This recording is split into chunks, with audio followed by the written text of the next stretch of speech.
沉浸在云雾缭绕的山林间，感受到了自然的壮丽。这里的森林步道让人不仅身心放松，也更贴近自然。在嘉义车站旁，小林偶然走进了一家复古风格的咖啡馆。亲爱的朋友们，大家好，我是子晴。今天和大家分享一位来自中国东北的朋友小林在台湾旅行的故事。身为一个来自东北辽宁的年轻人，他对台湾的认识原本仅限于课本和旅游节目。这次小林带着期待与好奇踏上台湾的土地，这个全亚洲最自由的地方，记录下了他从台中、高雄、嘉义到宜兰、台北的5站旅程。短短2周，他不仅被台湾的美景和美食所吸引，更深刻体会到这片土地的自由与温暖。订阅关注不迷路，欢迎订阅按赞，方便下次找到本频道。感谢您的支持和鼓励哦，欢迎留言讨论。第1站，台中，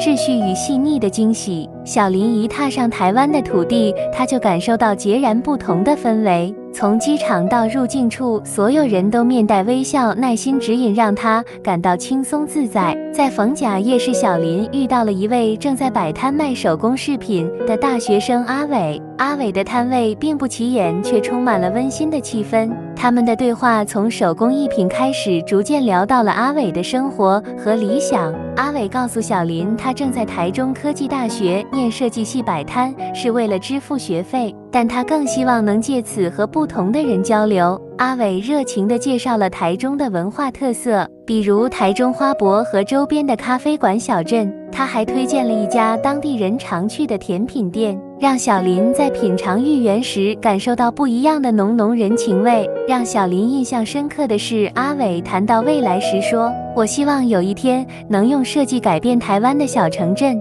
让更多人看到这片土地的美。这样的朴素愿望让小林既感动又敬佩，他由衷地感受到台湾年轻人对未来充满希望，同时拥有实现梦想的勇气。小林回忆说，这次偶遇不仅让我对台中的印象更深，也让我重新思考了生活的意义。第2站，高雄，现代化与艺术的交融。接着小林南下高雄，这座港口城市的现代化让他印象深刻。他搭乘轻轨前往博二艺术特区，惊叹于街头艺术和创意展览的多样性，这里的每一个角落都散发着艺术的气息。晚上，小林搭乘爱河游船时，遇到了一位年过60的船夫老张。老张看起来慈眉善目，对每位游客都充满热情。他用流利的台语和普通话向游客们介绍爱河的历史与变迁。游船靠岸后，小林鼓起勇气和老张攀谈，才知道他曾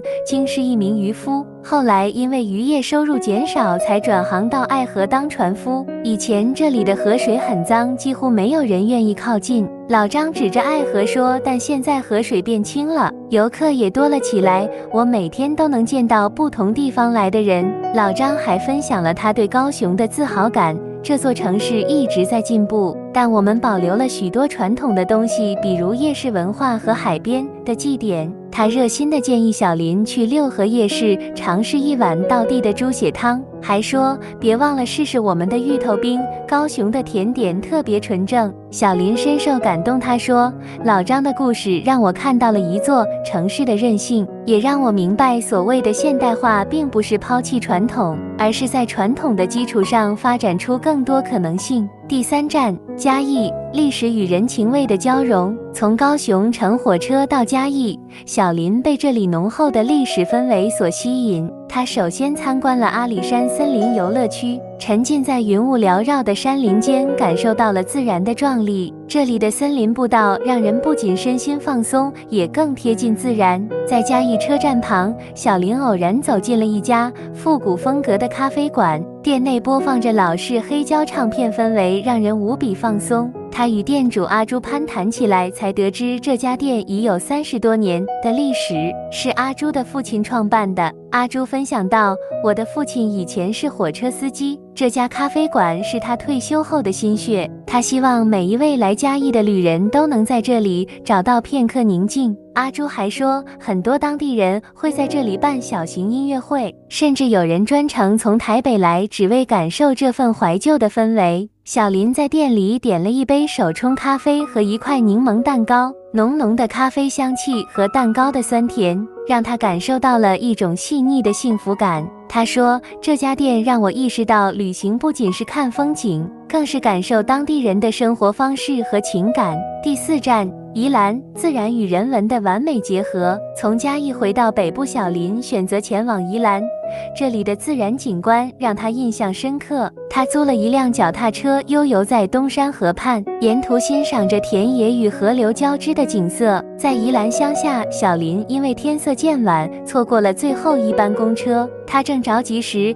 一位村庄里的老奶奶主动过来询问情况。得知他迷路后，不仅用台语安慰他，还邀请他到家中小歇。老奶奶端出一碗热腾腾的红豆汤，小林顿时觉得心里暖暖的。他还和小林聊起了当地的农业发展，讲述宜兰人如何保护这片土地的自然资源。我们这里虽然没有大城市那么繁华，但我们守护着自己的家园，这就是我们的幸福。这段温暖的经历让小林感到，宜兰不仅有美景，更有浓厚的人情味。他说，有时候旅行中最难忘的并不是景点，而是那些平凡人带来的真诚和善意。第5站，台北，自由与文化的绽放。最后，小林来到台北这座融合传统与现代的城市，给了他完全不同的感受。他特意参观了中正纪念堂，感受台湾历史的重要时刻。在西门町的步行街上，小林被一群街头艺人的表演吸引住了。他们用舞蹈和音乐展现出充满创意的演出，围观的群众热情鼓掌。小林注意到，这些艺人并没有刻意迎合观众，而是纯粹享受表演的乐趣。